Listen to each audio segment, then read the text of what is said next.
It all began when I was 12 years old. Me and my brother, we used to share a bedroom together. So I was sleeping and I heard my name 2 times.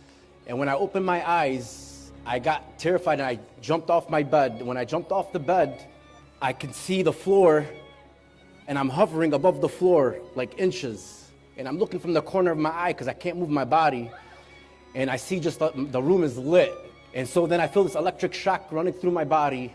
And I feel my body coming back up. And as I'm coming up, as I reach the top of my mattress, I seen him with his hand doing this. So as he was doing this, my body was moving at the same motion of his hand. And he sat me down. And the first thing he said to me, do not be afraid. And how ironic is this? The first thing that punched me in my face when I opened the Bible was in Matthew, do not be afraid. And then the second thing he said was, do you know who I am? And let me tell you guys, I was 12 years old. I didn't know anything about Jesus. I didn't know anything about anything. All I knew is Allah is my God and Muhammad is my prophet and everybody else is a prophet to me. And that's it. But automatically, I said, you're Jesus. And I felt him smile. And we were talking not like how I'm talking with the voice. It was through our minds, telepathy. So when he told me, do not be afraid, and do you know who I am? And I said, Jesus, and I seen a smile. He was talking to me, and I couldn't believe it. So I'm like, there's no way this can't be real. And at the same time I said that, he says to me, this is real. And I looked, and I'm looking through him, and I could see through him, and I see my brother's body breathing and moving as he's sleeping.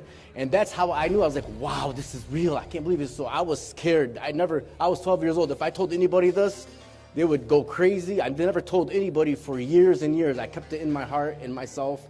So moving on throughout my life, I denied it. I never looked back. I always remembered it, but I I was Muslim and I was proud to be Muslim.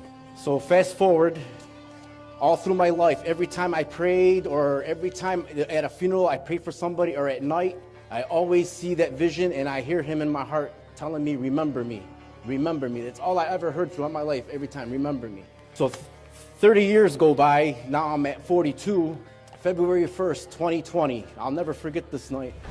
I said my Fatiha before I went to bed, asked Allah to please guide me, be with me, keep me safe like I always do every day. And this time he got sick of me ignoring him, and he literally let me feel what death was, because I'm 44 years old. I had so many dreams in my life. I know what dream is, and I know what real is. And this was far from any kind of dream that I can ever imagine.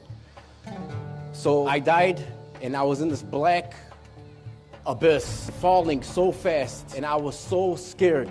And the first thing I said was the Shahada. I was screaming, and I can't scream it like I did in my dream because the cops will be here.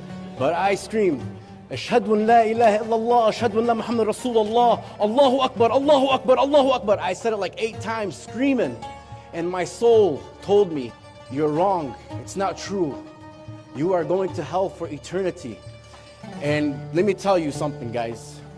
I cannot even explain it in words. The feeling of what hopelessness is doesn't compare to the hopelessness you feel in this world. You feel it 1,000,000 times worse.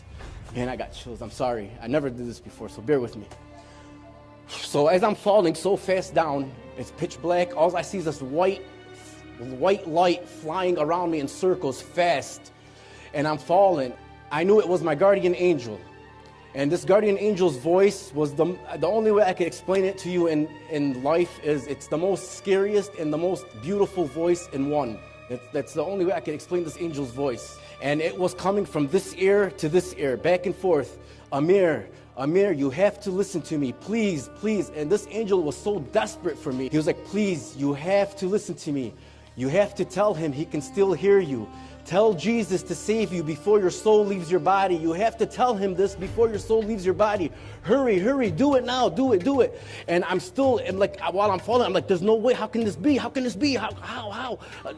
I'm even still denying him even in that moment. And I'm looking down and I see another, like a portal, a pit. And right before I went in that pit, I said, Jesus, please come into my heart and save me. And a big boom and a flashlight, my soul came right into my body. It felt like a truck hit me. And my body came out of my bed. And I'm like, oh, I'm sweating everywhere. I'm like, oh my God, you're not gonna believe what happened. You're not gonna believe what happened. This was like 3 a.m. I'm like, oh wow, I can't believe this. Wow. And I'm crying, I'm doing this and this. And me being the stubborn OCD person that I am, I wasn't like my uncle, brave enough to get on my knees and ask Jesus to save me. So I said to myself, there's no way this is happening to me. There's no way I'm gonna read the Quran. There's no way I gotta read the Quran. This can't be happening. So I took 8 months to read the Quran, from February 1st all the way to about October. But as I was reading the Quran, I would read it, and as I'm reading it, all I hear it more intense. The only one who can save you, you have to tell him. It's all I keep hearing. And then when I came to the verse about the crucifixion of Jesus, that's when it sealed the deal for me. There is no way possible that the Almighty God will deceive and trick billions and trillions and billions of people that believed in Jesus. Because remember, Islam is 600 years after, so there's trillions and zillions of people that lived 600 years within a 600-year span that believed in Jesus Christ. What about those people? Did they go to hell because they weren't Muslim? Okay? Jesus is the way and the truth and the life. And he did so much for me, and he saved me. And I owe him my life, I owe him everything. As long as I could just reach one person and help that one person to seek, and that's all that matters to me. Jesus says, one lost sheep is worth more than the 99.